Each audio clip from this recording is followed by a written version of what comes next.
From the KPFK studios in Southern California, it's the Ralph Nader Radio Hour. Stand up, you've been sitting way too long.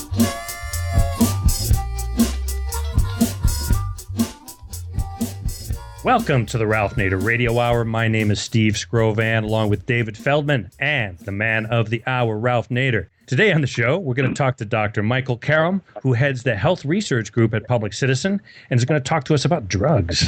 And we're also going to hear, as always, from the corporate crime reporter, Russell Mokhiber. But first, David, tell us about our first guest. Well, we've had a couple of return guests on the radio hour, Bill Kerry, Dr. Sid Wolf, but never one returning so soon.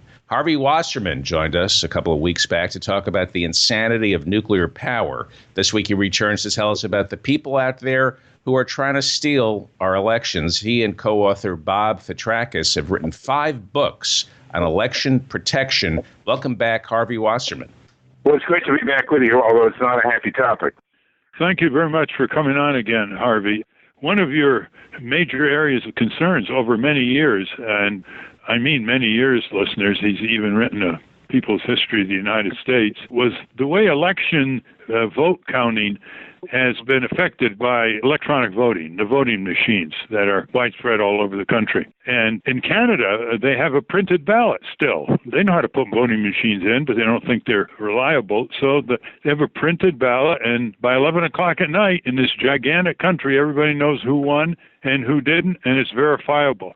Can you orient the listeners, if they're not up on this, to really this amazing phenomena of corruption, elections lost, and the inability of both government and the media to come to grips with this? Why don't you start right from home plate on this, Harvey? Well, home plate for me has been Columbus, Ohio, where I've been based for the last 30 years or so, and I watched with Bob Fitrakis, my co-author, in 2004 as the Republicans just flat out stole the 2004 election, and then John Kerry just flat out did nothing about it, the same as Al Gore did in 2000. The one good thing we can say about George W. Bush is that he was never legitimately elected president of the United States. Both those elections were stolen, and it's gotten worse because of the spread of electronic voting machines. You remember, Ralph, there was this whole big craziness in 2000 about hanging chads and trying to count the ballots in South Florida, and the response of the Congress was to pass the Help America Vote Act, which made things much worse by proliferating with billions of dollars going to Republican companies electronic voting machines. We estimate now about 80% of the votes in the United States are cast on electronic voting machines, and there is zero effective, reliable monitoring of the outcome on these voting machines. Tell our listeners, Harvey, tell our listeners when this bill passed that you mentioned and what it was supposed to do. Well, in 2002, it was actually pushed through the Congress by a guy from Southern Ohio who subsequently went to prison. And the Help America Vote Act put billions of dollars out there to a tiny handful of Republican-owned electronic voting machine companies, and they spread electronic voting machines all over the United States. So as I say, about 80%, we estimate, of the ballots cast in 2016, unless something's done about it, will be on electronic voting machines. And the courts have ruled, Ralph, that the source code on these voting machines is proprietary, which means even the government, even the local election boards, which contract with these voting machine companies to administer the elections, do not have access to the source code and cannot do a meaningful check and balance on the vote count. Am I correct in remembering that one of the companies was Diebold Company that owned the software for these voting machines, and he actually was a supporter of the Republican candidate, right? Well, that was the big red flag that got us into this. In 2003, just prior to the 2004 election, Wally Odell, who owned Diebold, which has now been sold to a larger multi-whatever corporation, but he sent out a fundraising letter to supporters of George W. Bush, and he was a pioneer or a ranger, one of those guys who went to Bush's ranch there in Texas, and he said he was going to guarantee that Bush was going to win the election. This coming from the guy who owned the electronic voting machines in the key swing state, and we thought that was a bit of a red flag, and by God, it worked out that way because Ohio was definitely stolen in 2004.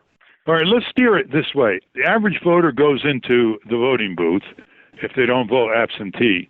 They go to the voting booth, and they're wondering whether their vote is going to get detoured, whether it's going to get miscounted, whether it's going to get counted at all. How do these voting machines miswork? And give examples in some states. Well, you can't fault them for not having a sense of humor. In Ohio, 2004, a lot of people were going in on these touchscreen machines, and where you see the ballot as an electronic image, and you push a button for one or the other, and in at least 7 machines in Youngstown, people were pushing John Kerry, and George Bush was lighting up. And, even if you push John Kerry and John Kerry lights up, you still have no way of knowing how it's actually counted in the internals of the machine. How does that happen exactly, and what's the correctable aftermath? There is no correctable aftermath. It's the way it's set up now. There's nothing can be done about it. The only way to do it, Ralph, is to get rid of the electronic voting machines altogether, which Ireland has done, by the way. How do they misfire?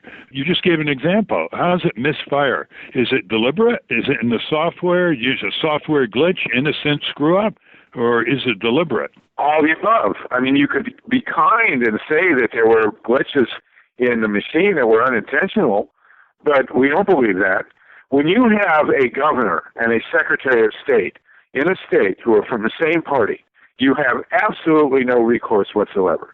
And that is the case going into the 2016 election in Florida, Ohio, Michigan, Iowa, and Arizona. There are many other states that have both a Republican governor and a secretary of state. But those key states, as everybody knows in this country, the way the Electoral College is set up, will decide the election, as they did in 2000 and 2004. Given your scenario where the Republicans, say, control Ohio, the legislature, and the governorship under John Kasich, what is the likely scenario? Because in 2004, Kerry lost the presidential election in Ohio by how many votes?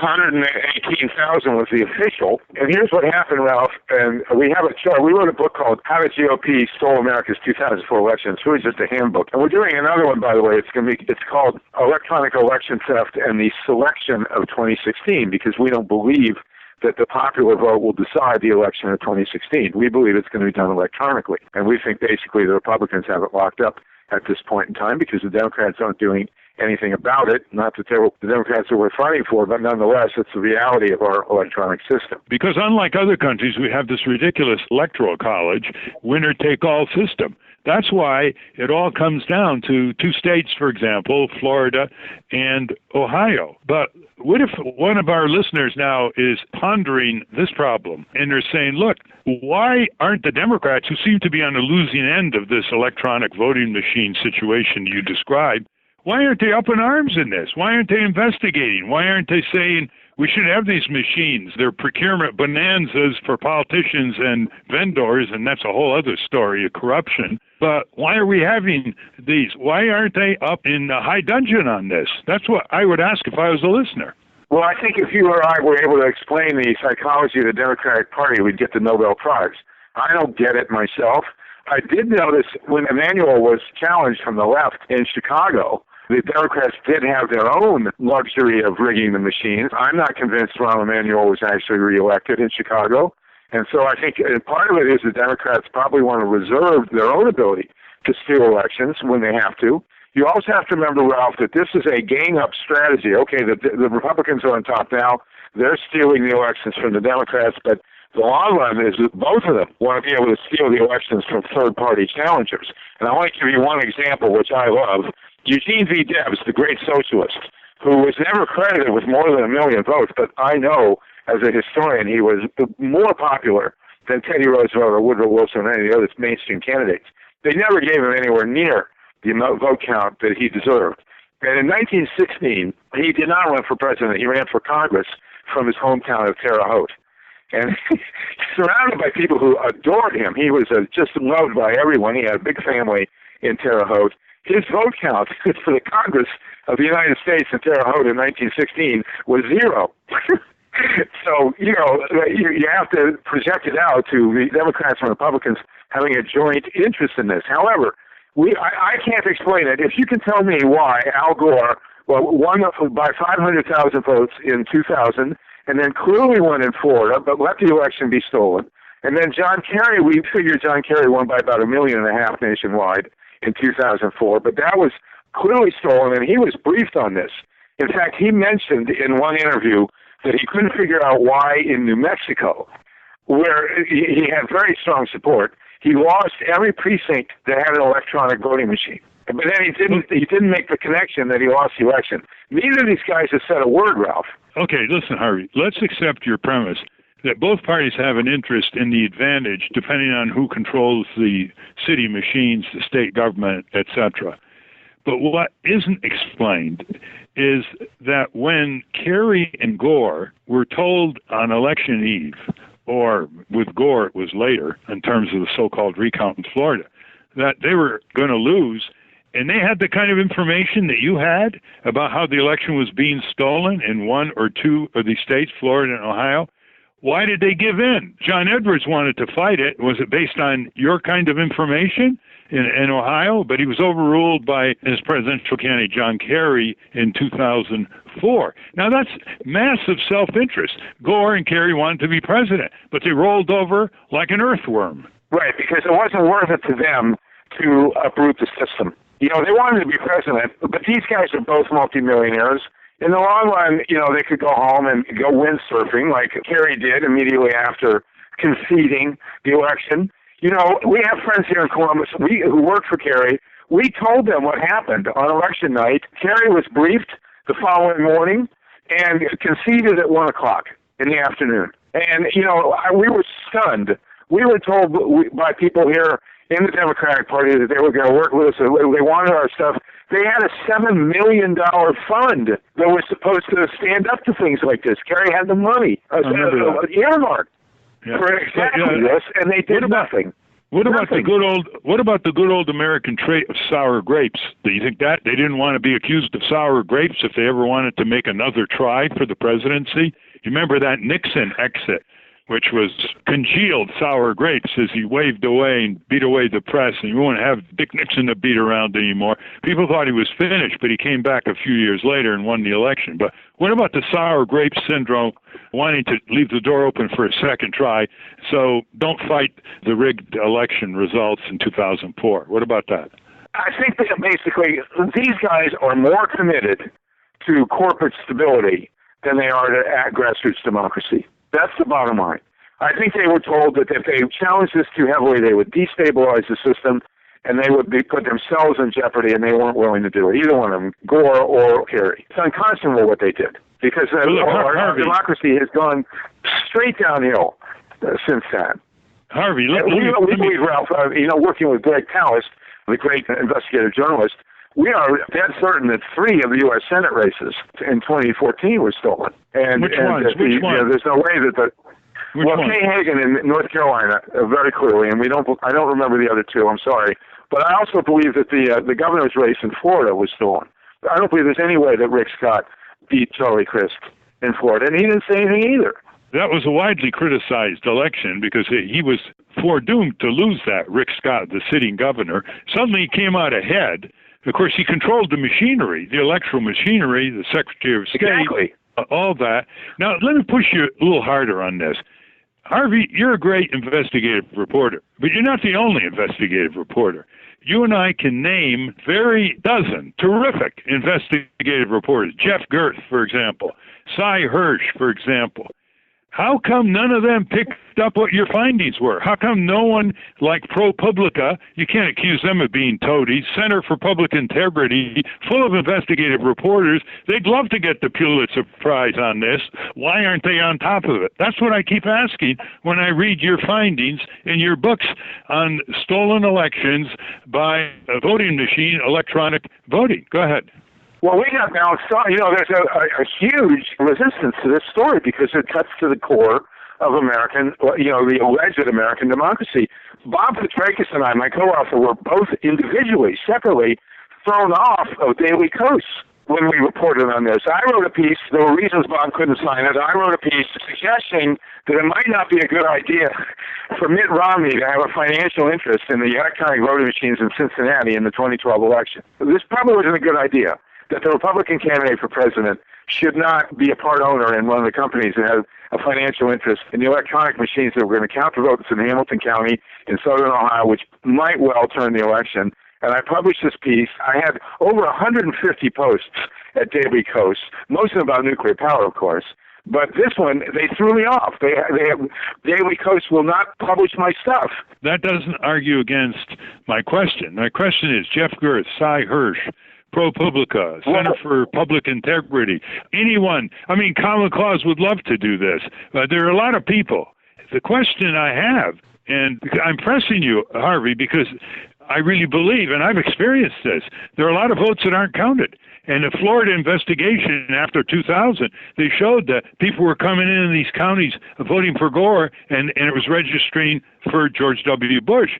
And I know that in some districts, when I was running for president, we got so few votes that it was impossible. I knew people personally who voted for me that were higher in the total that came in officially. So it's not like, I'm casting doubt on your findings. I'm just wondering why, among the dozens of really high integrity investigative reporters who don't care about two-party loyalty, they just care for the truth, they're not picking up on this. Let me ask you that again. Why? I don't get it either. Well, it's been, the Greg Palast has done a definitive job on the voter registration side of it. Who has? Greg Palast. Right, okay. You know Greg Palast, right? That's P-A-L-A-S-T. Okay. Right, and he's terrific. And Ben Harris has done a lot of the basic work on the electronic voting machines. And we have had articles here and there, but there is some kind of conspiracy of silence. As I say, I had 150 posts at Daily Kos. I made that suggestion about the voting machines, and they don't touch my stuff anymore. Let me ask you this. The guy who runs the Daily Kos is a dying-to-will Democrat. Listen, let's not kid ourselves. That explains that. Let's take it to the next step, which is a lot of good reporters won't move unless they have some official material, like in an open indictment or a prosecuted attorney or sworn depositions. They're not like you. They require to be handed the second stage level of credible information that has some official imprimatur on it. But when you came out with your findings after the 2004 election, where you said the election in Ohio was stolen from Kerry Edwards by Bush Cheney, Congressman John Conyers, Conyers, the veteran member of Congress from Michigan, held unofficial hearings in the House because the Republicans controlled the Judiciary Committee. Tell our listeners about these hearings, who testified, and why the press didn't pick up from this, or did they? They did not, and nothing came of it. I think that the media is terrified of this story because it's the emperor has no clothes, literally. I don't think Hillary Clinton will touch it. I don't even know if Bernie Sanders will touch it. I mean, this is the smoking gun for the fact that we don't have a democracy in this country. The people will always rise up. But, Ralph, the problem is that the electronic voting machines are a total black box. The courts have said their software is proprietary and that even the government, even the election boards, have no right to access a check and balance situation. In other words, the corporations have owned the basic software inside these machines, which are sold to municipal governments, the machines, but the software and whatever can be done to the software remotely or immediately basically is controlled by a handful of corporations. This alone should invite immediate investigation at the local, state, and national level. But let's go back to John Conyers. Well, wait, Ralph, there's one other dimension. It's not just the counting of the votes. It's also the management of the registration rolls. And what was done in Florida 2000 electronically, and this is a new Jim Crow, basically, is that Jeb Bush, the governor of Florida, got a computer program, and he stripped more than 90,000 voters from the registration rolls electronically in Florida in the lead up to the 2000 election. And he used it in a ridiculous screening technique where in some cases people who have been convicted of a felony in another state, their names were used to strip people who had the same name in Florida, even though the people in Florida never committed a crime. That's very accurate, listeners. That's well documented. That alone turned the election in Florida. And it keeps happening all over the country. I mean, there are all kinds of non-electronic voting machine scandals, crimes, whatever. No one ever gets prosecuted. No one ever gets put in jail for stealing an election, but don't forge a $50 check, folks. They'll go after you. Who testified, again, who testified at the John Conyers hearing? Congressman John Conyers, who's been in for over 40 years, and he believes what you found. He believes what you found. That's why he held this kind of hearing. Who testified? Well, there was a wide range, and I actually didn't attend those. I'm looking it up now. There were a pretty good array of testimony. Dr. Bonifaz was one. He's a guy that we worked with in Massachusetts. There's another guy, John Simon, who worked with us and continues to work with us. John Simon actually has a book out, Ralph, called Code Red, which sort of psychoanalyzes the Democrats as to why they might have, they won't kick in. But Bob Petrakis did testify. Let me interrupt you. I wanted to testify, and I was denied the right to testify by a staffer close to John Conyers, for example. Now, to bolster your case, why don't you mention some real top-level computer experts at Johns Hopkins and others who were unfurling the warnings about the software in these voting machines quite early? Baines was one, Rob Damon. We worked with him for quite a while. And Richard Hayes Phillips, who did a lot of basic computer analysis, basically arbitrage analysis on how these votes were manipulated. John Hopkins did also, the Brennan Center has essentially confirmed much of what we say about these election manipulations. Yeah, that's the Brennan Institute. That's the Brennan Institute of Justice, for listeners' sake, in New York City. You can look it up on their website. But I will tell you, if you want to know, Ron Damon is his name, and he was one of the major experts we had. Of course, I hate to say this, Ron Damon has a PhD. He's from Chicago, by the way. The guy who was the most knowledgeable was their guy, Mike Connell. And Mike Connell was a Bush consigliere of an IT. He was their IT guy. And by the way, Ralph, we believe this started in 1988. We believe that the primary election between George H.W. Bush, Bush won, and Bob Dole in the New Hampshire primary was stolen. Bush won, went in there trailing Bob Dole on Election Day in 1988 in the Republican primary by 7 points. And then he won by 7 points. That's a virtual statistic impossibility. And we believe that Bush 1 essentially applied his working knowledge of covert operations with the CIA when he was in charge there, and just did it in New Hampshire. And then that's basically what they used in 2000, beginning with George W., to swing the election. We know exactly what happened in Ohio 2004. We're talking with Harvey Wasserman, who has studied and written voluminous materials on voting machine fraud, software controlled by the voting machine companies. Two last questions, Harvey. One is, are you going to launch a grassroots effort in Ohio in anticipation of the 2016 election, or is anybody going to do this? That's your stomping grounds, Ohio. And the second, how can people reach you to get more information or to give you leads? And the answerly part of that last question is, are some states dropping these voting machines and going back to a more traditional printed ballot? Well, I don't know if any are at this point in time, but it's got to happen or we don't have a chance. I didn't know that you were not allowed to testify at the Conyers hearings, and that's terrible. He did issue a report on the 2004 election. It did include stuff from us, from Bob Petrakis and others. We are doing a book right now, which we hope to have it out in January, basically called Electronic Election Theft and the Selection of 2016, and then the subtitle is The Sixth Jim Crow. Because this is basically, we had a string in American history starting with slavery, disenfranchisement of black people, and of course they have had, the way African American voting is set up, they have really had the swing vote in this country for many years, but they have been denied the right to vote, and most recently in the drug war, and that was great on the new Jim Crow by Michelle Alexander, you've probably seen. She's a professor at Ohio State, and now the electronic voting machines are taking up where the drug war left off. Grassroots action. What are you going to do on grassroots action for the next We election? are organizing. We're going to try and get election monitors. But, Ralph, the whole thing turns on exit polling and the ability to compare exit polls with the actual turnout. And, what can we do? The problem with this is it's very difficult to get people to believe that they can have an impact here. We have got to, as was done in 2008 and 2012, we have to have hordes of people, an army of people out there to get people to the polls, to do the election vote counting, but we have to fight a legal battle on the proprietary nature of the court's decision on these codes, computer codes within the electronic voting machines. We're out of time, Harvey. Give people your contact information if they want to send you leads or if they want to get more information. Solartopia, SOLAR, T as in Tom, OP as in Paul, IA, Solartopia at gmail.com and at me.com. And Ralph, your work on this has been essential, and we need you at the forefront of this, because this is the core of American democracy. And if we don't crack these electronic voting machines, we're just down the tubes. We're going to work to crack it on the Ralph Nader Hour. So give that website once more. It's Solartopia at gmail.com, and also our articles are at freepress.org, freepress.org. That's where Bob Petrakis and I publish our stuff. Harvey, do we have a better chance of getting our vote counted if we fill out an absentee ballot instead?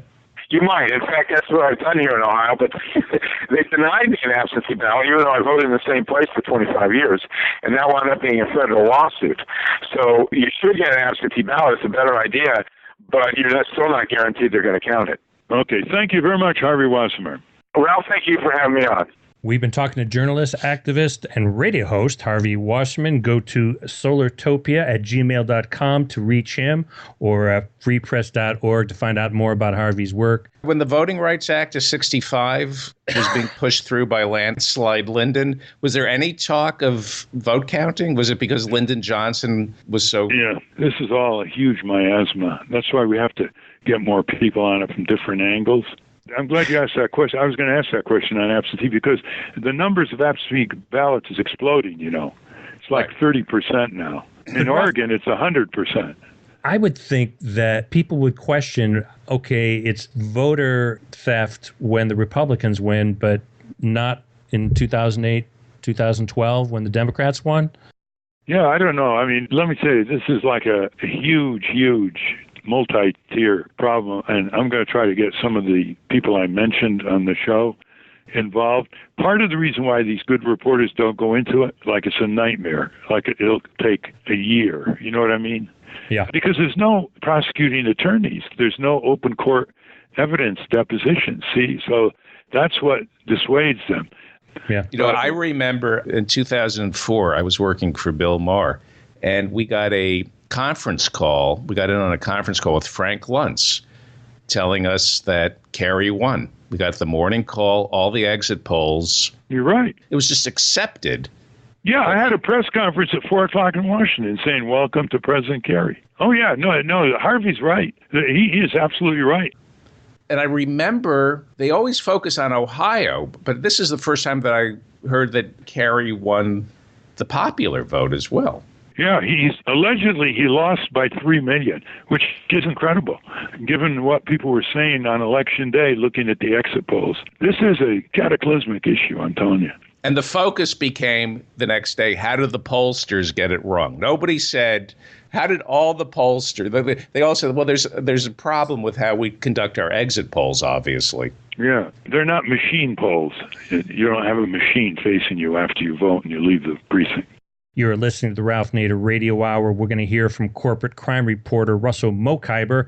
And when we come back, we're going to talk to the director of the Health Research Group at Public Citizen, Dr. Michael Coram, about the latest on the drugs you are taking. Don't go away. From the National Press Building in Washington, D.C., this is your Corporate Crime Reporter Morning Minute for Thursday, September 10, 2015. I'm Russell Mokhiber. As children across the United States head back to school, a new report from the public interest group Forest Ethics reveals that 14,800 schools and 5.7 million students are within the oil train blast zone, the area that must be evacuated in case of a derailment or fire from an oil train. The public interest group identified the 5 cities with the greatest number of students at risk from a potential oil train derailment and explosion: Houston, Philadelphia, Chicago, Los Angeles, and El Paso, Texas. This year alone has seen 5 explosive derailments in the United States and Canada. In 2013, 47 people died when an oil train crashed and exploded in a small Canadian town. For the Corporate Crime Reporter, I'm Russell Mokhiber. Thank you, Russell. Welcome back to the Ralph Nader Radio Hour. Remember to subscribe to this program for free on iTunes or Stitcher. And if you've missed any of this episode on the radio, go to our website, ralphnaderradiohour.com, and catch up on what you've missed on this or any of our other 77 programs, which are all archived there. And while you're over there, click on the link that will take you to Ralph's latest book, Return to Sender, Unanswered Letters to the President, 2001 through 2015. And one more thing, on Saturday, September 26th, is the convocation of the American Museum of Tort Law in Winstead, Connecticut. Ralph is the founder.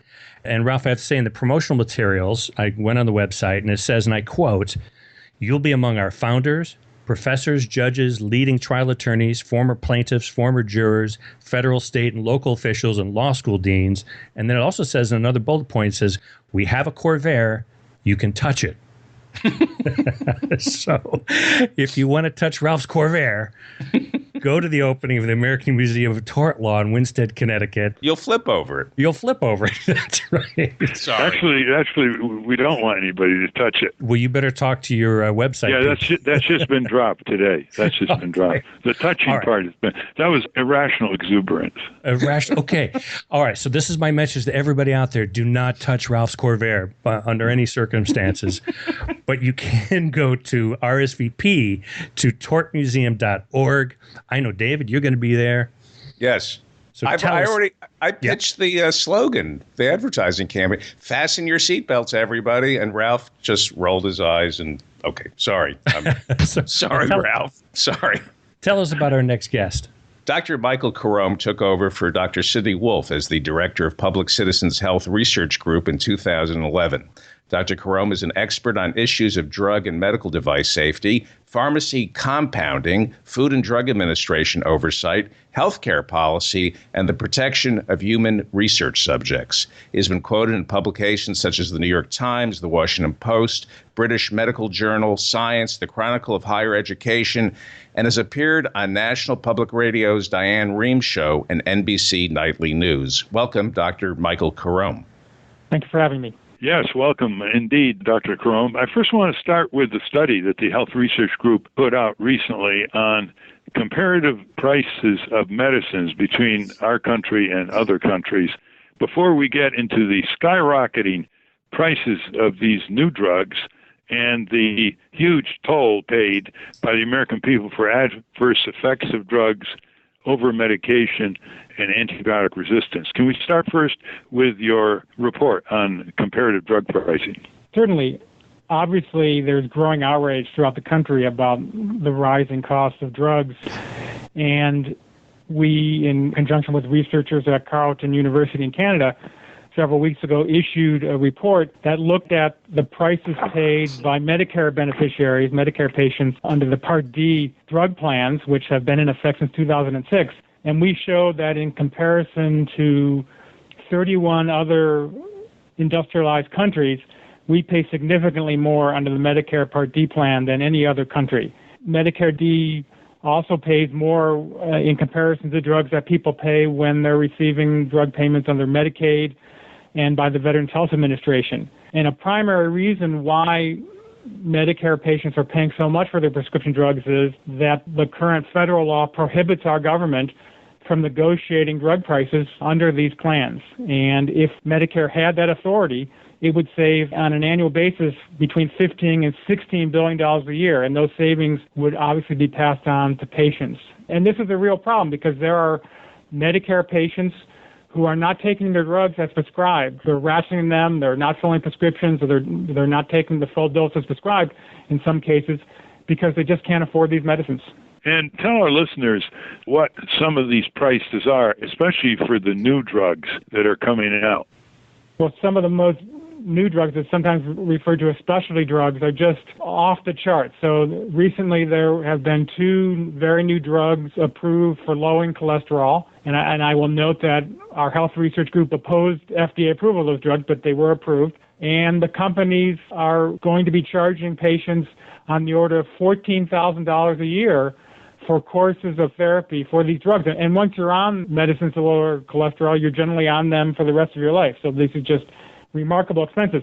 There are other specialty drugs that are used to treat rare diseases or cancers that reach on the order of magnitude of $100,000 a year, and some drugs where the price reaches $300,000 a year for some very rare diseases per patient per year. And these types of costs are making drugs unaffordable for patients. Even when they have healthcare insurance, because of co-pays and deductibles, they are unaffordable in many cases. And ultimately, these costs are going to bankrupt our healthcare system, and something must be done. Well, why is Medicare and why are these health insurers rolling over and paying these prices? Why don't they at least hammer the drug companies in public and show, well, it may cost $20,000 here, $40,000 there in the U.S., but in places like Egypt or Europe or Canada, it's half or a third or a fourth of that because they can't get away with it in these other countries because there are controls where there aren't controls here. Can you explain that?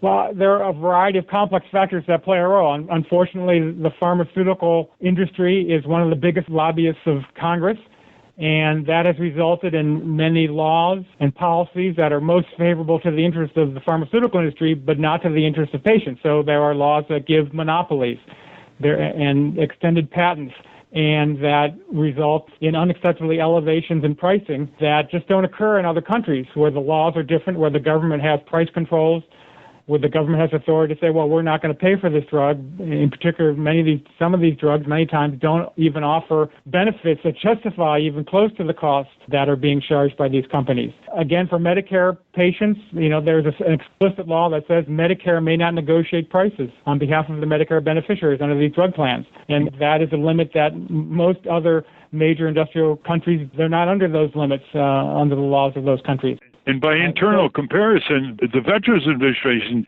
has years ago been given authority to negotiate drug prices, so has the Pentagon. Isn't that true? Yeah, absolutely. So the TRICARE plan for Department of Defense beneficiaries, active duty and retirees and their families, the Pentagon does negotiate prices for drugs that they're going to pay, and they also control the formulary. If a drug is just too expensive, they can make a decision, as can the VA, the Veterans Affairs Department, not to cover a drug, not to have it on their formulary. And many times, for many drugs that are overpriced, there are other options, many times options that have been available for a long time. Many times they're safer. We know more about them, and they're actually better alternatives than some of these outrageously expensive drugs. It looks like it's going to be an issue in the presidential campaign with Bernie Sanders talking about high drug prices all over the country. Do you see any possibility of any movement in Congress? I mean, this is a very popular issue, and Congress is opposing like 90% opinion polls saying that these drug prices have gone haywire, and a lot of them are based on research and development funded by the taxpayers through the National Institutes of Health. And there's no reasonable price provision following these taxpayer subsidies. But you see anything on the horizon in terms of the next year? The next year may be a little overly optimistic, but clearly outrage is growing throughout the country. As you know, there have been surveys of people who are paying for these drugs, and both Democrats and Republicans, large majorities, for instance, favor giving the government the authority to negotiate for prices with drug companies, to give that authority to Medicare. And so hopefully Congress will stop paying attention and being kowtowing to the pharmacy lobby, the pharmaceutical industry lobby, and really represent the interests of the majority, the patients who are paying these outrageous prices. And these patients and their families ought to discover one fact. There are only 535 members of Congress. There may be hundreds of drug company lobbyists, but there are millions of patients, and they got to direct that anger to their senators, to their representatives. So when we go up on Capitol Hill, we don't hear senators saying, well, we haven't heard of many people back home, even though they know it's a very widespread source of outrage and pain by millions of patients. We're talking to Dr. Michael Coram, who is the director of Public Citizen Health Research Group, and one of the great newsletters of all time, it's been now over 30-some years, is Worst Pills, Best Pills, where when you're prescribed a medicine by your doctor or you buy something over the counter, you can get information where it says, well, both these drugs have been approved for your ailment, high blood pressure or whatever, but one of them has bad side effects, worst pills, and the other has minimal side effects, best pills. Tell the listener about your great offer on this, where they can get into that database, and a database that has saved lives, prevented millions of dollars from being wasted, and actually informed the doctors themselves around the country. Sure. So we offer both a print newsletter called Worst Pills, Best Pills News. It's a monthly newsletter that covers usually 4 or 5 drug topics each month.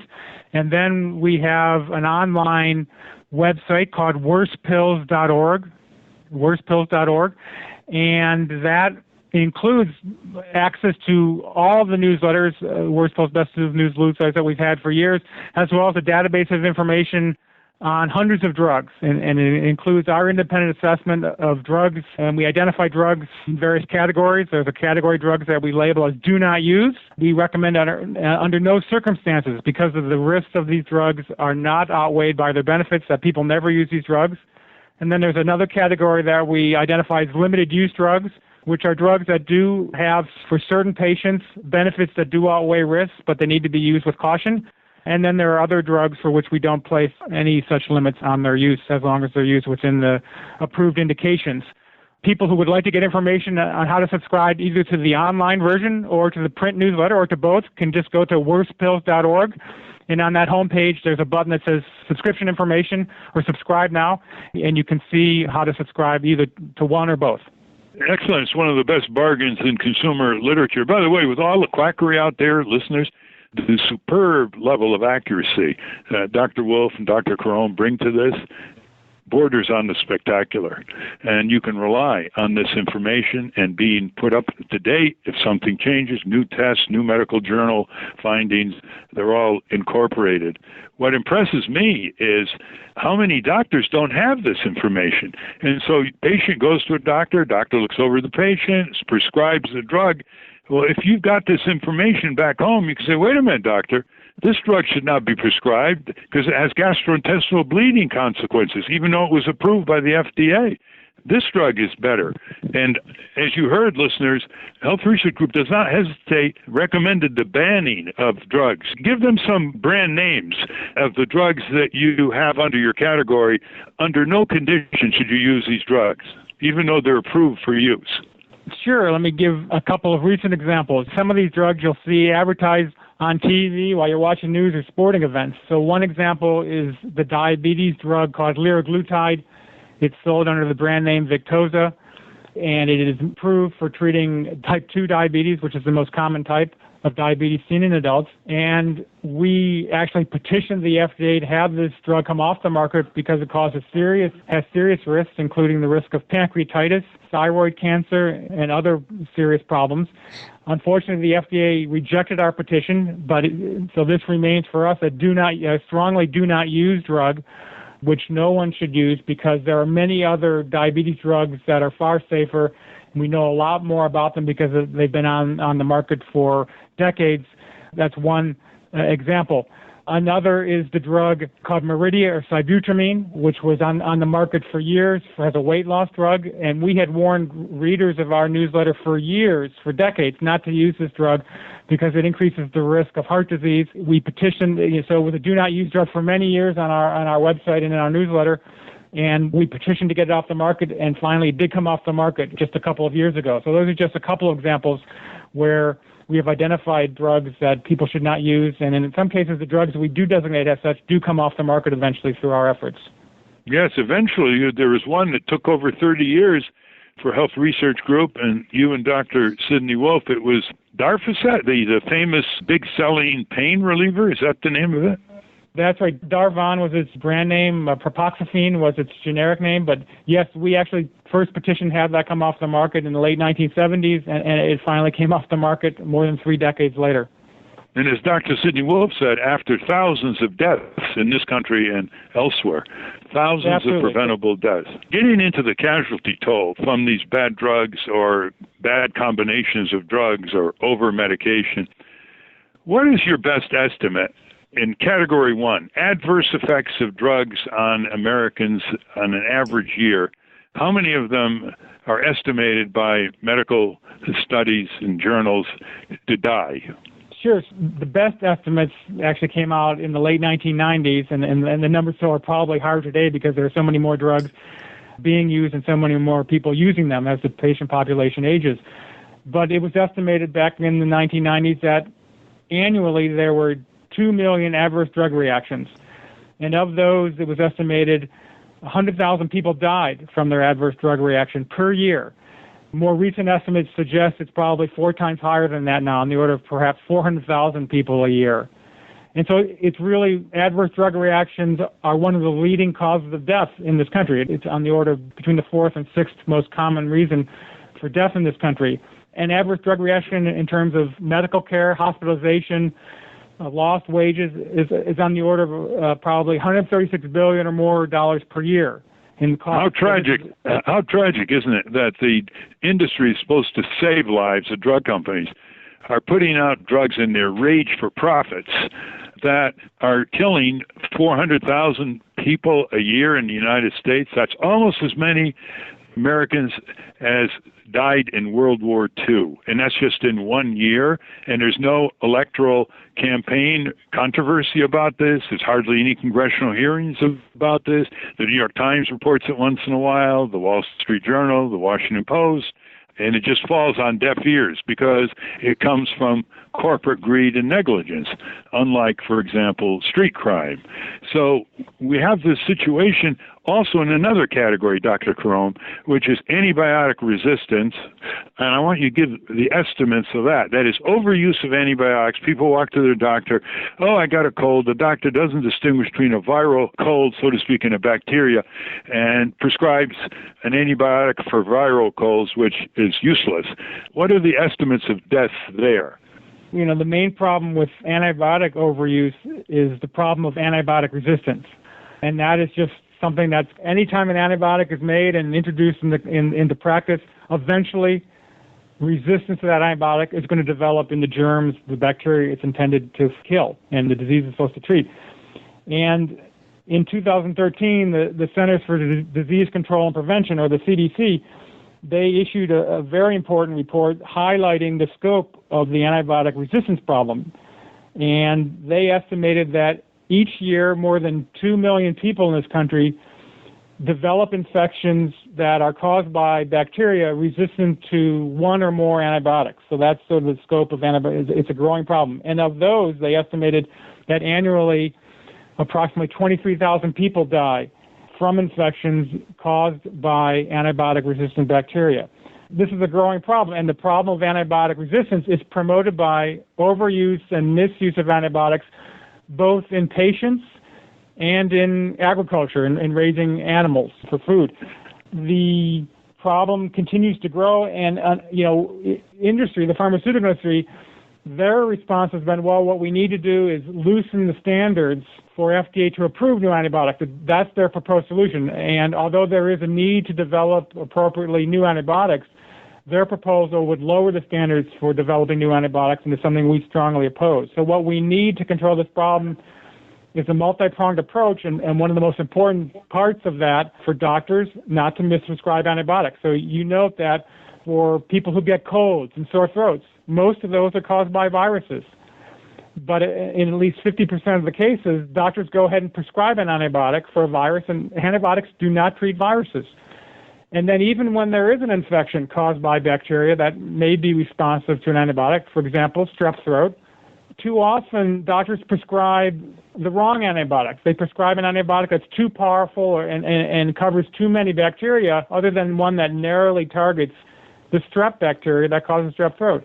This type of misuse promotes the serious problem that the CDC has described, and it continues to grow. Yes, and the little good news is some of the big chicken processors and people in the beef industry are now saying they're going to process meat and poultry with minimal antibiotics. So they don't want to buy from the ranchers and from the chicken farms products that are pumped full of antibiotics whose residues end up in your stomach when you eat these products. So there is a little turnaround on that. I wanted to ask you in conclusion, the Centers for Disease Control, you just referred to CDC in Atlanta, estimates that anywhere from 200 to 250 people in this country every day, 200 to 250 people in this country are in hospitals where they acquire hospital-induced infections. They didn't bring the infection to the hospital. They caught it in the hospital. That is tens of thousands of people a year, preventable. Could you describe that situation and what's being done about it now, including washing hands? Absolutely. So I think the numbers may be even higher than you estimated. The last numbers I saw, which I think were from 2011, were that approximately 750,000 people in that year got a hospital-acquired infection. Now, some of those infections are going to occur in the hospital when you have sick people who are immunosuppressed, who are getting cancer treatment, who are getting drugs that suppress the immune system. But many of these infections are preventable with more careful, as you point out, hand washing, hygiene. When a doctor or a nurse comes in to see a patient, they have to wash their hands between every patient contact. Otherwise, life-threatening bacteria that are resistant to antibiotics can be taken from one patient to the next, and that can lead to serious illness. And more patients are starting to ask doctors, did you wash your hands when they come into the room? And there's nothing wrong with that. Everyone should do that. And too often, the doctor or the nurse is rushing around, they're overworked. But just simply washing hands more often absolutely will save more lives. Well, this massive epidemic of preventable violence by the healthcare industry itself, hospitals, doctors making bad judgments and prescriptions, drug companies, can be turned around. This isn't a subject of despair. We know how to turn it around. The Health Research Group is doing its part. You get information from them, you'll be able to do your part in helping your doctor help you if your doctor is not properly informed. And there are hundreds and hundreds of examples that come in to Health Research Group by patients saying, thank you, I used this information to avoid a bad prescription, and I got a better prescription, or I didn't have to have this antibiotic. And so we can turn this around. It's amazing. Trillions of dollars against the so-called war on terrorism, tens of billions of dollars on the drug war in the streets. The total casualty is less than what occurs in 1 week in this area that we've been talking about with Dr. Michael Coram, the director of the Public Citizen Health Research Group at Public Citizen in Washington, D.C. Last minute, in conclusion, Dr. Coram, can you just give them the website once more? Sure. To get our information on drug safety, adverse events, and a wealth of information on drugs, go to worstpills.org. Thank you very much, Dr. Michael Coram, Director of Public Citizens Health Research Group. You're welcome. Thank you for having me. It just warms my heart to see doctors and lawyers getting along so well. They do that here on the Ralph Nader Radio Hour. We have been speaking with Dr. Michael Coram, Director of Public Citizens Health Research Group. Go to citizen.org or worstpills.org for more information about the great work they do over there. When we come back, we're going to work our way through some listener questions. You're listening to the Ralph Nader Radio Hour. Don't go away. Stand up. Oh, step up. From Pacifica, you're listening to the Ralph Nader Radio Hour, www.nader.org.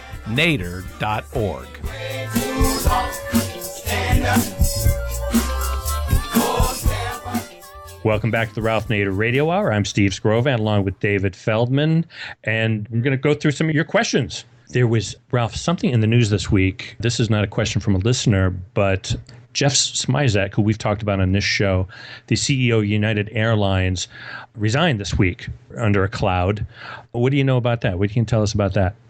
Yeah, that's page one in the New York Times and Washington Post on July 9th. And he and two top other officers of United Airlines quit quickly because they were caught by the U.S. District Attorney in New York and allegedly exchanging favors with a former head of the New York Port Authority. The favor was that they would reinstate a flight course to South Carolina where he had a home, even though it wasn't economical, in return for some support for United Airlines by the New York Port Authority at Newark Airport. And it must have been weighty enough to end up dumping the top three officials of United Airlines. Then, not a moment too soon, Jeff Smizek was extremely destructive of labor rights. He wanted to outsource labor of people who have been working for United Airlines on the tarmac, baggage handlers and others for years, loyally, and he put up their jobs for auction. He said, okay, here's what this private company can replace you with, X dollars an hour, bid to save your jobs at United. I mean, the cruelty was amazing. And he also spent a lot of money, $2-3 billion to buy back stock, so his stock options and those of his officers are worth more.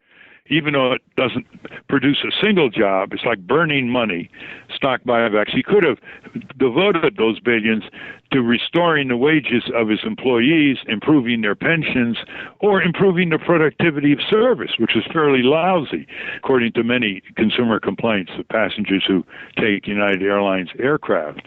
So Ralph, I imagine he was thrown out on the street with nothing, just a barrel around his naked body. Right? I didn't see a severance package.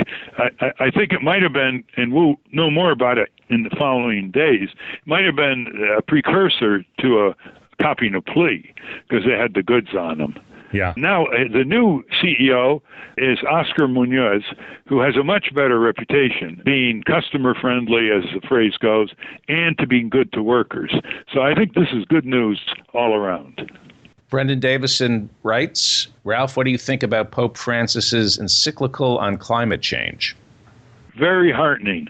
I think it was extremely well thought out. I think he was solidly backed by scientific evidence and visual evidence, especially people who live in Greenland or the Andes or Alaska.